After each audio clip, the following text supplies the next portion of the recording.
그리고 왜 산수유 먹을 때 그런 얘기 들었거든요. 꼭 씨를 좀 빼고 먹어라. 씨 부분에 뭐가 안 좋은 게 있는 건가요? 왜 그러죠? 뭐 씨에 독성은 없습니다, 사실. 씨도 넣어가지고 같이 이렇게 말리지 않습니까? 네. 그러면 물에 딱 끓여서 드셔서 그 뜻이 물을 드시기 때문에 큰 문제는 없고요. 이게 신맛이 나기 때문에 너무 이렇게 진하게 끓이면 굉장히 쉽니다. 네. 그래서 그게 꿀이나 이렇게 약간 사탕을 좀 타시면 굉장히 도움이 되실 수 있을 것 같습니다. 집에서 산수유를 끓여 먹을 때 비율은 어느 정도로 해야 합니까? 보통 우리가 이제 산수유를 끓일 때는 한 40g 정도 했을 때는 우리가 1.2리터 정도의 물을 가미해서 물이 3분의 2로 줄어들었을 때 내용물을 없애고 물을 마시게 되는데 그때 3분의 2 정도 될 때까지 끓이셔서 드시면 아주 좋을 것 같습니다. 그러면 이게 신맛이 포인트라고 한다면요. 신맛이 나는 다른 열매나 과일 같은 것도 비슷한 효능을 가지고 있나요? 그렇습니다. 신열매가 콩팥에는 굉장히 도움이 될 수가 있습니다. 대표적인 게 이제 복분자도 있고요. 또 오미자도 있습니다. 네. 그래서 신열매가 굉장히 그 신장의 기력을 북돋아주는 데는 굉장히 도움이 될 수 있다고 할 수가 있습니다. 그러면 언뜻 생각만 해봐도 오미자나 복분자가 더 맛이 있을 것 같은데 산수유를 더 추천하시는 이유가 혹시 있으신가요? 이제 복분자는 8월 달에 채취를 하고요.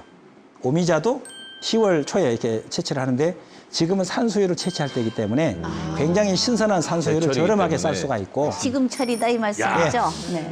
참 희한해요. 왜요? 집에다 또 심었어? 이게 꼭 이게 뭐 방송에 나오면 꼭 한 달 전에는 준비해놓고 먹기 시작하고 있을 때거든요. 제가 지금 복분자하고 오미자를 되게 즐겨 먹습니다. 예. 저는 신동희 원장님한테 궁금한 게요. 항상 방송에 나오는 걸 저는 이걸 한 달 전부터 먹고 있습니다. 저는 이걸 심었습니다. 이걸 수확해서 말리고 있습니다. 좋다는 거를 저렇게 다 드시는 분이 정말 건강에 도움이 됩니까? 이게 내가 그거 물어보고 싶었어.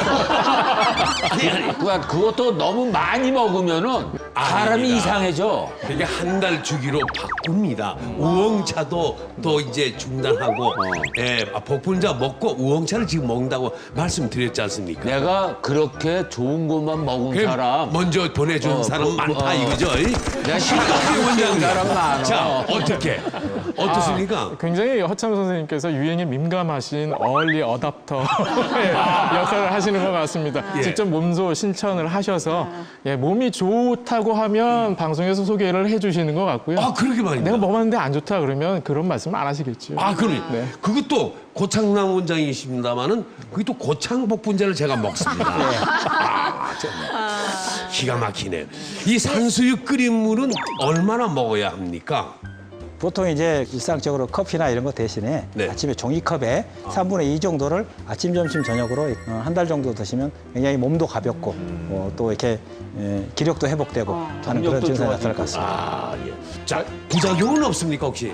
말씀드린 대로 이제 차처럼 연하게 드신다면 부작용이 좀 적겠지만요. 그래도 산수유는 따뜻한 약입니다. 몸 안에 실제적으로 열이 느껴지시는 분들 같은 경우에는 조금 피하시는 게 좋죠. 대변이 많이 굳게 보신다든지 아니면 감기 같은 열증이 나타나실 때는 좀 피하시는 게 좋습니다. 예. 근데 오늘 산수유의 좋은 점에 대해서 많이 배웠거든요. 예. 그래서 남편한테 좀 해주고 싶은데 차밖에는 제가 이렇게 생각나는 게 없어요. 혹시 김정은 교수님한테 좀 여쭤보고 싶은데 차 말고 그냥 집에서 이렇게 반찬같이 해 먹을 수 있는 뭐 좋은 방법 이런 건 없을까요? 예로부터 이제 산수유 같은 경우에는 뭐 화채로 해 먹거나 뭐 떡에 넣어서 같이 찌거나 이렇게 많이 해서 먹었는데요. 오늘은 제철 산수유를 값싸게 이렇게 몸에 좋은 산수유를 사셔가지고요. 물김치를 담는 방법을 아주 자세하게 알려드리도록 하겠습니다.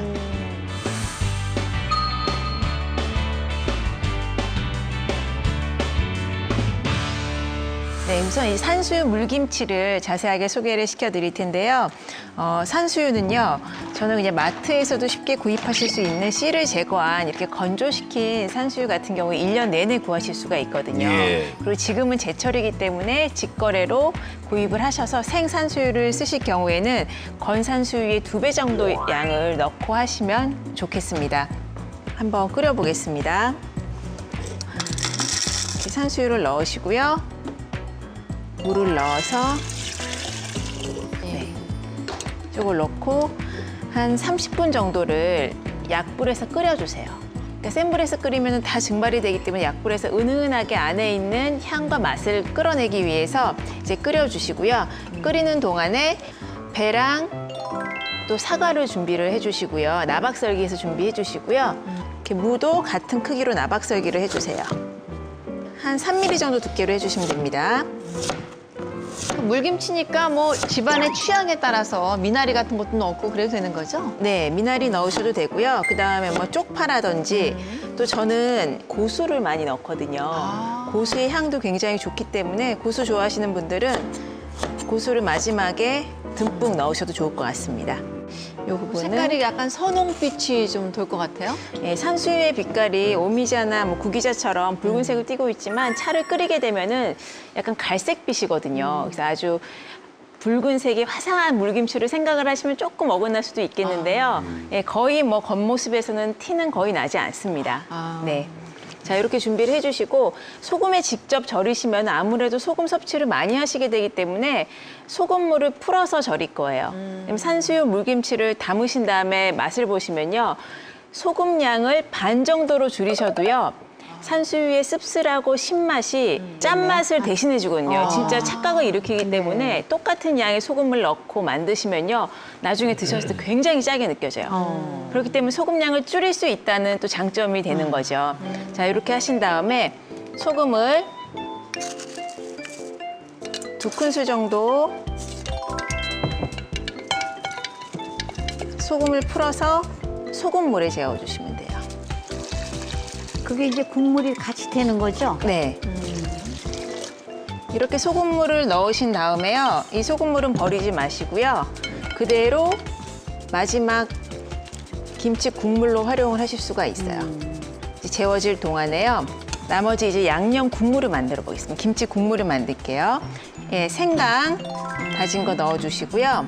마늘 절구에 빠서 넣어주시면은 국물이 더 깨끗하거든요. 그다음에 배 갈은 거 요즘 제철이기 때문에 가격도 싸고 단맛도 진하거든요. 배를 갈아서 좀 넣어주시고요. 그다음에 찹쌀풀 물을 10배 정도로 해서 풀을 쑤었어요. 찹쌀풀을 넣어주시면은 물김치에 넣었을 때 그런 날 배추의 풋내를 잡아줄 수 맛이 있기 나죠? 때문에 예, 찹쌀풀을 넣어서 이렇게 섞어줍니다. 그다음에 아까 산수유 끓인 물 있죠? 을 같이 섞어주세요. 열매까지 다 넣는 거죠? 열매는 너무 많이 넣으시면 좀 쓴맛이 강해질 수 있거든요. 산수유 열매 씹었을 때 그닥 맛이 좋지는 않기 때문에 한 반 정도 나오면요. 요거는 물김치에 같이 넣으시고요. 어느 정도는 좀 걸러내시는 게 좀 두고 드실 때는 좋을 것 같습니다. 이렇게 이제 김치물이 만들어졌으면은요. 면보에 걸러냅니다. 일단 이렇게 김치물만 걸러내시면요. 아까 그 배추랑 무를 절인 물 같은 경우에는 그대로 김치물을 사용을 하기 때문에 이제 뭐 거르거나 그러실 필요는 없거든요. 그다음에 김치물을 넣으시고요. 배, 나박썰기한 배 굉장히 듬뿍 들어가죠. 예, 많이 들어가네요. 그다음에 사과, 그리고 색감을 위해서 그건 진도네. 예, 쪽파도 좀 섞어주시고 뭐 산수유 열매 아까 조금 남은 거 있었잖아요. 네. 요거를 한 큰술 정도만 좀 같이 섞어주세요. 이 정도만 넣어주시고 뭐 색감을 위해서 홍고추를 몇 개 곁들여 주시는 게 훨씬 또 색감으로는 좋을 것 같습니다. 이렇게 해서 하루 정도 익혀두신 다음에 냉장 보관하시면은 염도는 낮추고 신맛과 쌉싸름한 맛이 적절하게 조화가 돼서요. 겨울철에 시원하게 뭐 밥과 곁들여 드실 수 있습니다. 네. 자, 서지걸 원장님. 산수유를 물김치로 먹으면은 어떤 장점이 있을까요? 네, 첫 번째는 뭐 김정 교수님이 보여주신 것처럼 일단 소금을 적게 써서 김치를 담글 수 있다는 거에 대한 큰 장점이 있는 것 같아요. 네. 나트륨. 두 번째는 일단 이 산수유하고 거기 들어가는 각종 다양한 뭐 배나 사과나 이런 데서 소화 효소들이 많이 분비가 되기 때문에 예. 소화 흡수하는 데도 아주 좋고요. 세 번째는 실제 그 물에 녹여진 수용성 영양 성분들은 우리 몸의 세포에 흡수되기에 훨씬 용이하게 돼 있거든요. 따라서 물 형태로 먹는 다양한 영양소의 김치다. 이렇게 해서 장점이 될 수 있다고 생각합니다. 예.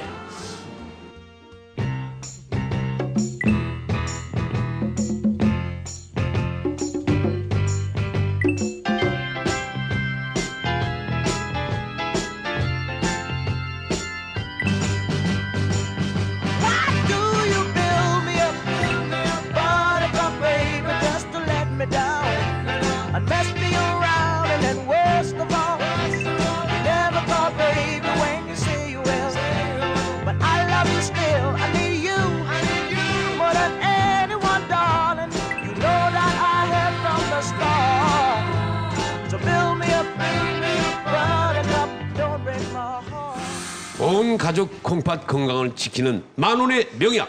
다음은 또 뭘까요? 기대됩니다. 하나, 둘, 셋, 둘, 셋. 예, 오이.